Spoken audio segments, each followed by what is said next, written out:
নির্বাচন কেমন হবে এটা আমাদের মধ্যে আশঙ্কা আছে। যদিও আমাদের চিফ অ্যাডভাইজার বলছেন যে ইতিহাসের শ্রেষ্ঠ নির্বাচন দেবেন, কিন্তু লক্ষণ আমি দেখতে পাচ্ছি না।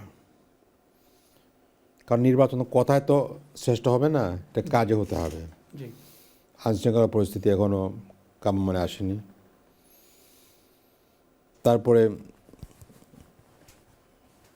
রাজনৈতিক দলগুলোর মধ্যে বিহেভিয়ারটা এখনও আমার মনে করছি না। আমরা এখন আশঙ্কা করছি আমরা নির্বাচনে নিরাপদ থাকবে কি না, ভোটাররা অবাধে ভোট দিতে পারবেন কি না, প্রার্থীরা অবাধে নিরাপত্তা সহকারে তারা কাজ করতে পারবেন কি না, এবার আশঙ্কা আমাদের আছে।